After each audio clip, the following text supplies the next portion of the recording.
ating gamit. Ito, tamsi. Yan. Number niya ay 0.35. Bali ganyan siya kataba, guys. Yan. Kita nyo. Tapos, ito, ang tawag dito ay sikwan o sa amin ang tawag sikwan. Hindi ko lang alam kung sa inyo kung anong tawag dito. Tapos, itong nylon na to ay ililipat natin dito ng ganito para magamit natin. Ayan, lalagay natin parang ayan, hanggang sa mapuno siya.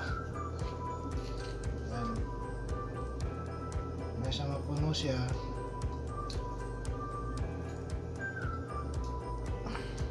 Kailangan tamang-tama siya para hindi siya sumasabit. Pagka nagawin na natin siya ng lambat o dala.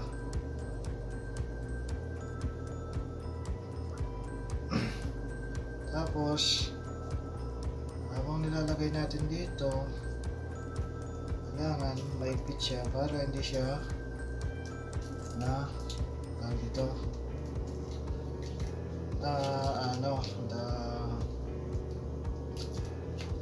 sumasabog, kumbaga para hindi siya magbulbul. Pag natin sa ilalim para diretso. Pag nalagay na yung buo, ngayon ito ilagay, ulit-ulit lang ang paglagay niya diretso. Wala siyang putol. Kailangan mapuno siya o hanggang mailagay yung tamsi harol dito sa lagayan.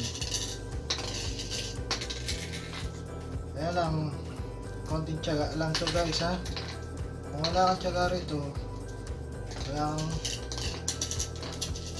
hindi ka makakagawa ng lambat. Kasi dito, ang kailangan sa paggawa ng lambat ay haba ng pasensya at saka tagal sa pagpupo. Yan ang kailangan dito. Pasensya. Tapos pag nagkamali ka ng buhol, nagkaloko-loko na yung ginagawa mo. Tapos dito babalik ka sa una kasi puputulin mo na naman yun. Hindi mo matanggal yung pagkakabuhol, putol, dugtong ulit.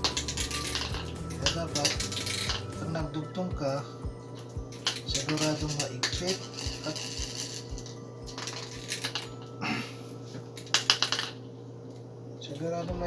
tsaka hindi kailangan maluwag.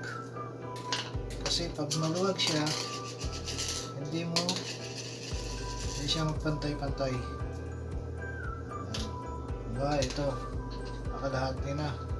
Kaya napuno siya nga ng ganito para mailagay mo na doon sa sa gagawin mo. Yung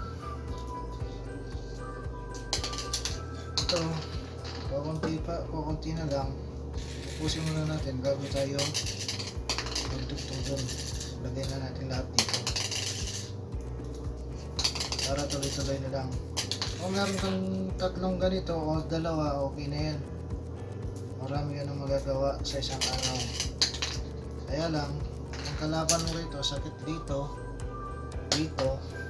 tsaka sa balakang, mata. Yan ang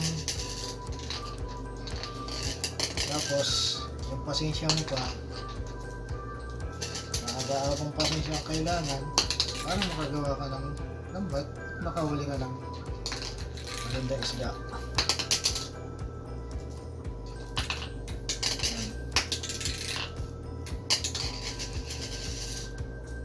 Kasi dito sa amin ginagawa ko to, pampalitas oras, pampaantok kumbaga. O habang walang ginagawa, walang trabaho, ginagawa ako nito para imbes na bumili ka, hindi ka pa sigurado sa quality na mga bibili mo ng lambat. Yes, ito, alam mo kung anong size, kung gaano katibay, kung gaano katagal mong gagamitin. Diba? Ito, konti na lang. Tapos na. Wala na siyang laman. Naisalin ko na lahat dito. So, gagawin natin ngayon. Dito na tayo. Ito pala ay ang nagawa ko na isang linggo mula nung ginawa ko. Ayan, ito. Ayan. Ito na yung nagawa ko sa loob ng isang linggo. Ayan, ganyan siya kahaba. Guys, ayan. Diba? So, ngayon, nailipat na natin yung nylon sa pinakakarayom natin. Ito, diba? Ito yung karayom mo. Ito, ganito. Ngayon, ito na yung nagawa ko nung nakalipas na araw. Bali isang linggo, dalawang linggo siguro.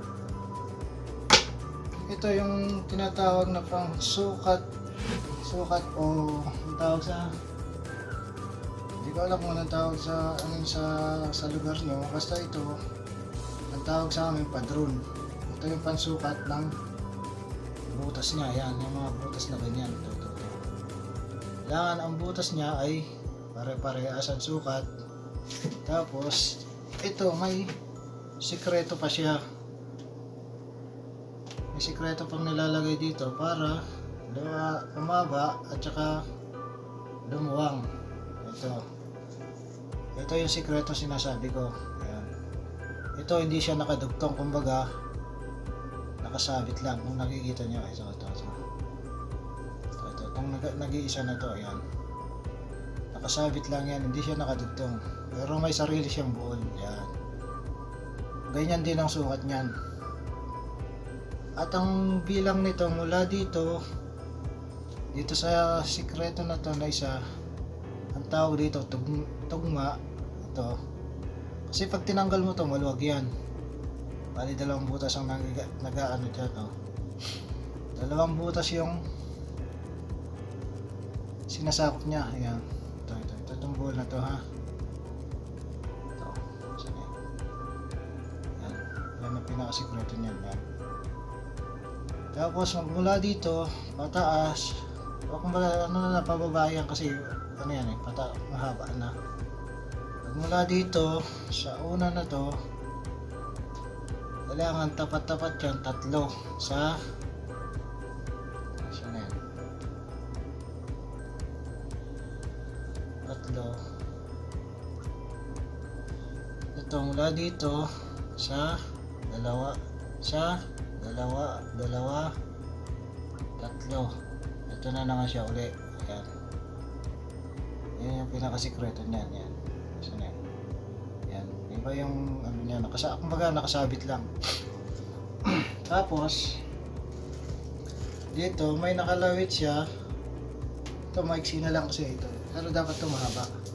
Itong nakalawit na to, dito siya nagsisimula natatapos. Dito ka rin magsisimula at matatapos sa nakalawit na to. Yan. Tapos ngayon dudugtong tayo dito. Dito tayo magsisimula, dugtong tayo dito.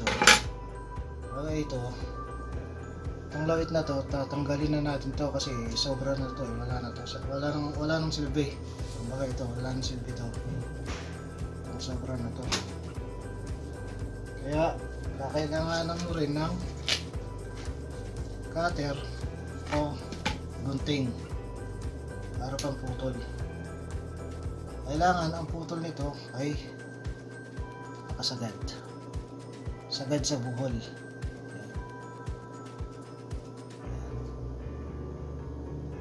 Ngayon ito, kailangan yung pagdugtong natin dito ay sigurado para hindi siya mawala, hindi siya matanggal, kumbaga hindi siya. Magdugtong tayo ganito pag ano yan guys, pasok mo sa ilalim yan, tapos pasok sa ilalim, kailangan nakasagad siya sa buhol yan, tapos pasok sa ilalim ganyan, bali dalawa dito, ayan, kunin mo yung ano, dalawa, kunin mo dito, tatlo, tapos kunin mo ulit yung isa dito, yan, bali buhol na siya. Ayan ang buhol.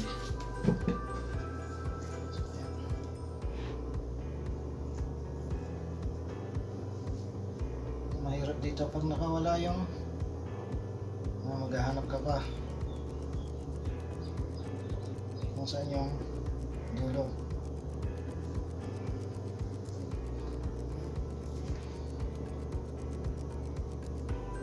Bubuhol natin dito. Ayan, sagad na sagad para hindi makawala. Kailangan yung tama lang.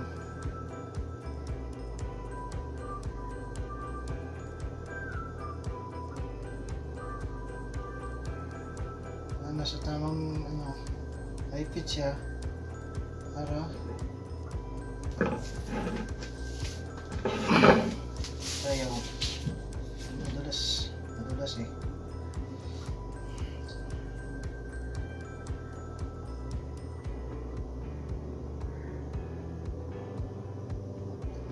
Pag nag-pull tayo, ito, bali yung pagbubuhol nito ay tatlong beses siya iikot. Ayan, tatlong beses.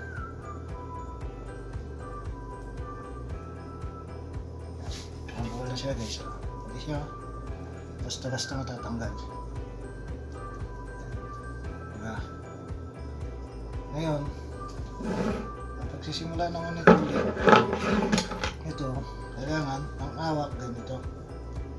Lagyan muna natin dito, ayan, ito sa ilalim ng buhol na to, ayan. Tapos pasok natin dito sa isa, ayan, ayan. Ang pag-awak ganyan, kailangan lagi mong awak ito, hawak mo dyan sa kabila tulad nito, ganito, isa, pasok dito, isa, yan, hawak mo na naman siya.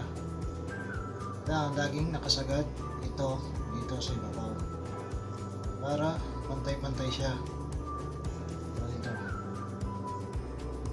magbuhol, isa, yung dalawa, yung kinuha mo kanina dalawa, yung isang butas, isa, dalawa, isa, tapos ilagay dito, kunin mo yung nag-iisa na lang para mabuhol siya.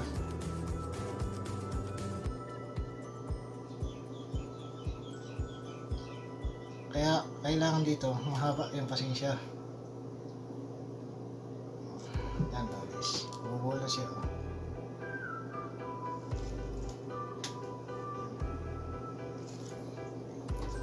Gagawa ka na ng isa, diba? Ito yung ginawa natin. Paulit-ulit lang yan hanggang doon sa bilang na gusto mo, kasi may sukat yan eh, may sukat na bilang tulad nito. Hindi ko alam kung may secret sikreto na akong nilagay dito kasi nahinto kasi ito eh. Ito yung sikreto sinasabi ko.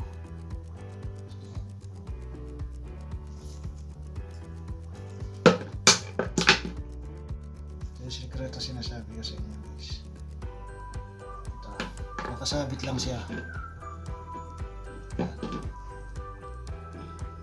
Ito nakasabit lang. Ayan. Ito nito. Ayan. Nakasabit lang siya. Sabit lang yan. Pero ang awak nito ay 2 butas na. Ayan. Bawat arera niyan may bilang. Bawat ikot bilang. Hindi ko alam kung 15 o ano na to. Pero ito. Ito yung sikreto. Ito, kailangan ito, tatapatan mo rin. Gagayain mo ulit ito. Itong nakasabit na ito. Ayan. Basta ito, laging nakasabit lang. Ulit-ulit lang ito guys.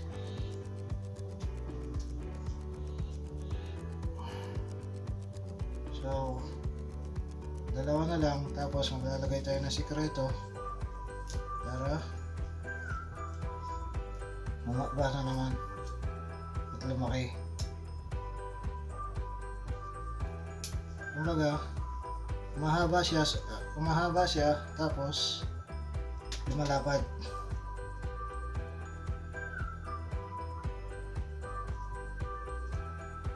Kaya dapat ang pasensya talagang mahaba. Kung gaano kahaba yung ginagawa mo, pero din kahaba yung pasensya mo. Kailangan matalas din ang isip. Ito guys, ganito naman ang paggawa ng sikreto. Ito.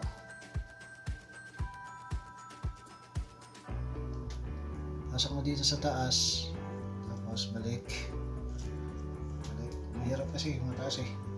Taas yan, malayo. Tapos bubuhol mo siya dito, sa taas nito. Dito mo siya ibubuhol sa taas mismo.